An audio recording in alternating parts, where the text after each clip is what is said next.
नेवासा विधानसभा मतदारसंघात पूर्वाश्रमीचे काँग्रेसचे कार्यकर्ते आणि आत्ताचे भाजपाचे उमेदवार बाळासाहेब मुरकुटे यांनी राष्ट्रवादी काँग्रेसचे विद्यमान आमदार शंकरराव गडाख यांचा 4659 मतांनी पराभव केला। बाळासाहेब मुरकुटे यांना 84,570 तर शंकरराव गडाख यांना 79,911 इतकी मते मिळाली। या दोघांमध्येच या मतदारसंघात ही लढत खऱ्या अर्थानं रंगली होती।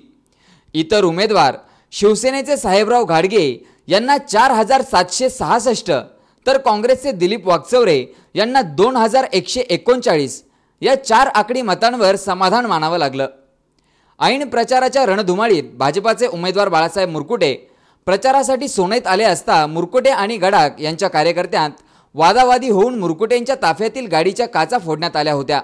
त्यावेळी सोने पोलीस ठाण्यात परस्पर विरोधी गुन्हे दाखल करण्यात आले होते। निकाल जाहीर झाल्यानंतर भाजपाचे उमेदवार बाळासाहेब मुरकुटे, त्यांचे समर्थक आणि हजारो कार्यकर्त्यांसह संत ज्ञानेश्वर महाराज मंदिराकडे दर्शनासाठी गेले होते। सुरुवातीला त्यांनी भंडारा उधळून जय मल्हारचा जयघोष केला। यावेळी बाळासाहेब मुरकुटे यांच्या अंगावर पिवळा, लाल, गुलाबी, निळा तसेच शेवटी हिरवा रंग उधळला गेल्यानं त्यांना ओळखणं मुश्किलच झालं होतं। भाजपाचे विजयी उमेदवार बाळासाहेब मुरकुटे यांनी आपल्या विजयाचं श्रेय जनतेला दिलंय। संतांच्या पायी माझा हा विश्वास, त्यांच्या कृपेने हा मिळालेला विजय, युवकांनी हाती घेतलेला, जनतेने हाती घेतलेली निवडणूक आणि त्याच्यातनं परिवर्तन जनतेने घडवलं आणि यातनं नेवासा उद्या निश्चितच घडणार आहे। या विजयातनं सर्वसामान्य जनता, गोरगरीब, अल्पसंख्याक, महिला, युवक, शेतकरी हे सर्वच सुखी झालेले आहे।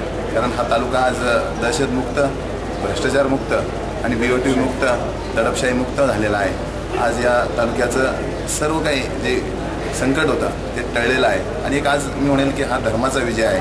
आज सत्य आहे, हे सत्य आज लोकांनी आज सिद्ध करून दाखवलं मतदानातून की खरं ते खरं, खोटं ते खोटं।